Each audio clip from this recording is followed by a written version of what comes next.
Welcome to Nifty 50 Photographers. Today I'm going to be talking about ISO. So we've already talked about two other parameters you can change, aperture and shutter speed. And the third part of the equation to getting a perfectly exposed photograph in the creative style you want is to be able to control your ISO. So we'll have a good understanding of what that means by the end of this video. If you're new to this channel, I'm Richard Gill. I'm a professional photographer and I specialise in architecture, property, commercial photography and video for businesses. But on this channel I provide free photography training for those of us who are a little bit older now. A bit of grey in our hair, maybe not even much hair left at all. So if that sounds like you, please subscribe and join our community. I post weekly videos every Friday on all topics related to photography. And remember, if you click the bell, you'll get notified when I release a new video. Okay, so let's talk about ISO. If you're in the target demographic for this channel, there's a good chance you might remember buying film for your camera. When you bought a film, it had a number on it, an ASA number, and that was the film speed. And basically, it was how fast that film would react to light. So they treat it differently with different chemicals, and it's how sensitive those chemicals really were to light as to how quickly you could expose that film. And that concept of speed is exactly the same thing we're talking about with ISO, and you can think of them as equivalent values. So an ASA number, which was the film's number of 100, is exactly the same as an ISO number of 100. And similarly, a film speed of 1000 would be the same as an ISO of 1000. Now, the difference between the two, 100 and 1000, is one is a lot faster. So that would allow you to take photographs in much lower light because it reacts very fast to a small amount of light. So the important point to take away is the higher that ISO number, the faster your camera is going to react to light, so you can get away with having shorter shutter speeds. Now, the great thing about a digital camera is ISO works just the way as it does in film speed, but we can change it for every photograph, something you couldn't easily do with film because it meant changing the role of film in your camera. But now we can do it on the fly, and that means we've got lots of opportunity to go from a dark environment to a bright environment and be able to cope with that in our camera just by adjusting the ISO. And you'll see if you look at your camera now, I would recommend getting it out and taking it off the auto mode and thinking about setting it to a particular value. And when you see the range, for example on my Sony A7, it ranges from 50 at the very low end right up to 204,800 at the highest end. Now, although you have that wide range, which one should you default to? Now, I would recommend that you default to 100 and set your camera to 100 for now. The effect of changing your ISO is quite simple to understand. If you double the number, you double the speed, or double the sensitivity of your sensor, if you like. So that can be really helpful when you want to change your shutter speed, for example, to avoid getting any camera shake. So for example, if I change my ISO from 200 to 400, I've doubled the number. If I was in a situation where I had a shutter speed of, let's say, 125th of a second, I could happily halve that speed to a 250th of a second. So that's shutter being open for half the amount of time, keeping my aperture exactly the same. Now, in practical terms, I do that quite a lot in the field, particularly in low light environments, because one of the things I'm trying to watch out for is I don't get any camera shake when I'm taking a photograph. So, for example, if I go in to take a picture of an interior and I've selected, for example, f4 because I want a shallow depth of field, and maybe my camera's saying, well, look, you need a 20th of a second. Now I know that is too slow really to hold it in my hand and not risk getting some camera shake. So the simple thing to do would be to double my ISO from, say, let's say 100 to 200, and now I can take my shutter speed from a 20th to a 40th, so halving the amount of time, and I'll have a correctly exposed photograph, and I shouldn't have any camera shake at that kind of speed. I can pretty much hold it steady, and I've solved my problem. So that's the beauty of changing your ISO, and that's why you would want to do it. Now I know this concept of doubling and halving can be a bit confusing, especially when you're talking about shutter speeds, because we tend to think of numbers like 250 and 500 as 500 being double 250th, whereas it's actually half the time. Another way to think about it is in terms of stops, and this becomes more relevant, especially if you're thinking about, I want to change my aperture. If you can't remember what a stop is, by all means go back and watch my previous video on shutter and aperture and the understanding of those. I'll put a link in the description for you.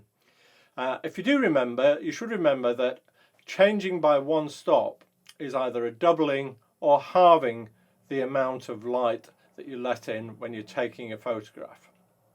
So in the same way, when you double your ISO, you could reduce your aperture by one stop, i.e. go to a smaller aperture, that's a bigger f number. So that works just the same way as changing your shutter speed. I need to just bring in a word of caution here. So higher ISO numbers, the camera is a lot more sensitive, but that comes at a cost, and that cost is the quality of your image, how much noise there is in your image. So that's all the little grainy effects that you sometimes see in your pictures, particularly if you're trying to blow them up into bigger prints. Now most of the time, unless we're looking for some creative effect, we want to avoid that, and we would default to using ISO 100 because that's what most cameras are set up and calibrated for, to give the absolute optimum results. However, in low light conditions, you're going to want to increase your ISO just to be able to take your pictures, perhaps because you haven't got a tripod with you.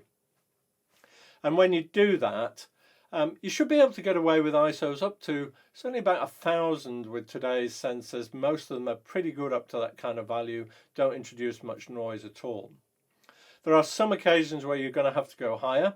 If you love taking pictures of the stars, for example, and you want to avoid getting any of the sort of star trails across your photo, then you're going to want an ISO somewhere around 3,200 to give you a shutter speed that is fast enough to avoid the stars moving through your photo as you take them. So in a moment, let's go out and practice this and consolidate all we've learnt about aperture and shutter speed and how we can use our ISO to influence those other two values. We're going to look at two examples. One where you have to increase the ISO because you want to use a faster shutter speed, and then completely the opposite scenario, one where you have to decrease the ISO because you want a longer shutter speed. Now, for both of those shots, it doesn't really matter whether you've set your camera in aperture priority or shutter priority. What we're actually going to be thinking about is both values of aperture and shutter for our particular photo so that we get the right creative effect. So that should be your starting point for taking your photo. What creative effect am I looking for? What have you got in your head that this picture should look like? So let's go and take some photos. I've come back to the old gunpowder works and I found this big patch of snowdrops. If I can get Obi to sit in among them, I think it'll make a nice pet portrait. Now, for a pet portrait, I would choose a wide aperture, and the widest I can go on this lens is f4. Now the problem I know is that Obi will not sit still. or certainly not sit perfectly still for very long. So I need to make some allowances for him moving around. So I'm going to want a shutter speed, I think, of about a 2/50th of a second. The only way I'm going to be able to achieve this on this dull day is by adjusting my ISO. Bobby. Okay, sit. Wait. Okay, wait.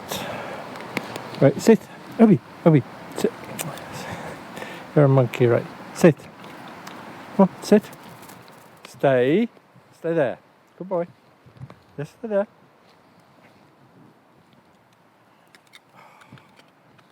Right, let's try throwing a treat over there for you. See what we can get. Okay, so I've got F4 and it's coming up with a 20th. Now that's way too slow for what I want to do.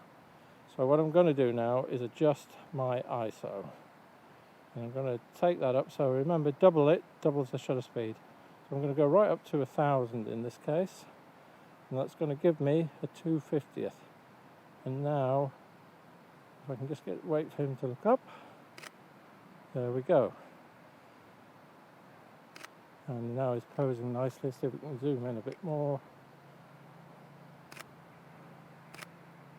And I'm just going to do one other thing. I'm going to change my shutter setting to a continuous drive. We haven't covered that yet, but this means I can click off a few shots and try and get something nice with him in the snowdrops there.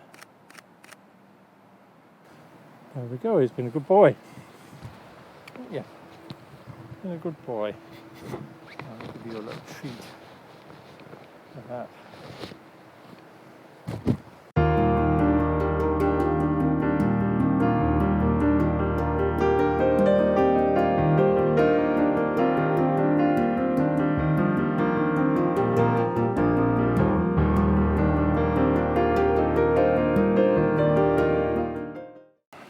So I've come across another location now. We've been walking up by the river that follows its way through the old gunpowder works. This is the River Kent, and a nice little waterfall coming up the side here, as well as some quite turbulent water further up the river. Now I'm thinking for this I want a slow shutter speed, something that's probably a few seconds, maybe 5 seconds, something like that, because I want the water to soften out and give that nice sort of misty flow, very soft flow look, rather than be a real sharp frozen in time. The other thing I'm thinking about is I want a fairly small aperture because I want a good depth of field. I've got some interesting moss covered limestone in the foreground, but I obviously also want to see the river there in the background. So I'm going to have to try and get both those, and to achieve that, the thing I'm going to play with is this third option of ISO, so that I can get that long shutter speed and that narrow aperture and still have a perfectly exposed photo. So because I'm going to be on a long shutter speed, one of the things I'm going to do is use a tripod. Now I brought a little Gorilla Pod with me, which I'll show you in just a second. It's very easy and light to carry around. We'll get the camera set up on that and see what we're going to achieve. And this is our Gorilla Pod. Great thing about it is it's got these flexible legs which can also bend round anything. So if you've got like a fence post, even a tree trunk or something, you can sort of wrap them round it and use it to grip on things. I'll put a link in the description to so if you're interested in buying one of these for yourself, you can pick one up as well. But in the meantime, I'm just going to set this up at sort of ground level and get my camera somewhere where I've got some interesting foreground, and really want to make sure I can see this waterfall that's in the left hand side here. There's a nice little arch, maybe I can get that in. So I'm now thinking actually in compositional terms whether I want to take this in portrait or landscape, and I'm erring on the side of portrait at the moment, so let's see what we can do. So as you can see, I've got my camera on the tripod, but My strap's a little bit of a nuisance now. Now I use these straps from Peak Design. Great thing about them is they've got these little quick release catches, so I can just flick that out. I can actually take the strap off very quickly, and then it's not going to get in the way anymore. I'll put a link to the strap as well in the description. So let's get this set up. I'm going to flick my little screen out so we can see it better and see what's going on here. Come on, you come out of the way. Obi, you need to come out the way. Okay, so we've got the camera set up on the tripod there, and I'm going to frame up the shot in a minute. I can't work both the camera that I'm filming and this on and the actual camera taking the shot at the same time, but what I wanted to show you is, if you look at the display now, I'm back at my default setting of ISO 100, and I've chosen f13 for the moment, and that's giving me 0.6 of a second, and that's not really enough. So what I could do now is I could select a lower ISO, and if we select 50, then we've now doubled that shutter speed to 1.1 1/3 of a second. So I'm actually going to open up the aperture a bit more, because I'd like to get closer to 3 or 4 seconds. f22 is as high as I can go on this lens, so we'll go with that. So we'll frame that up in a second. The Obi doesn't knock us over, and take the shot from there. Come on, out the way. Good boy. That's it.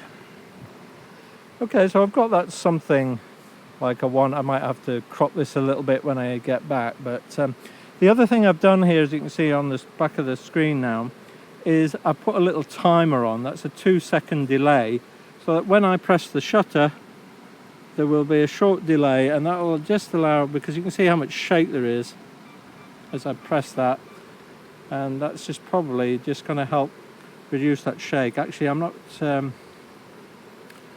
sure that was quite long enough, so I might take another shot with a longer delay, perhaps 5 seconds, to allow the camera to get steady again before I make the shot. Okay, so that's now set to 5 seconds, so we'll take another shot, and you can see we've got 8 seconds at f22.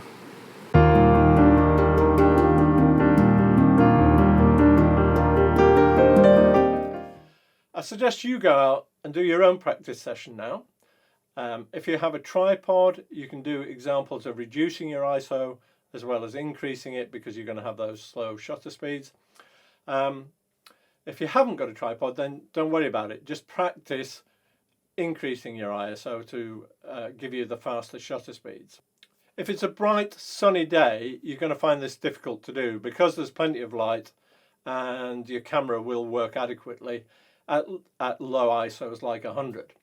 So make sure you're in a darker environment. If it's a dull day, go out into some woods or something, and that should reduce the light enough. But you could also do it indoors. It's something you can practice easily indoors. Find a room that's a bit darker, turn the lights off, and try playing around so that you've got that faster shutter speed at the aperture you want. So leave your aperture fixed, change your ISO, and see how the shutter speed can change. And doubling one will mean you can halve the other. So doubling your ISO means you can halve your shutter speed, or halve the amount of time that your shutter is open. Do remember, you can join the Nifty 50 Photographers Facebook group, and if you post your photos in there, I can give you some feedback on those if that's what you'd like. If you're struggling in some ways, by all means leave your comments there and I'll try and answer them as well. You're also welcome to comment on this video, and I do my best to answer every comment that's posted. So if you have enjoyed the video, please do subscribe, hit the like button, and tell your friends. Next time I'm going to be talking about lenses and focal length, and I'll give you some recommendations. Those of you who are thinking about buying a camera or buying a lens, then I'll give you some recommendations on what I think the best lenses are for beginners that you'll need, So be sure to come back and join us then.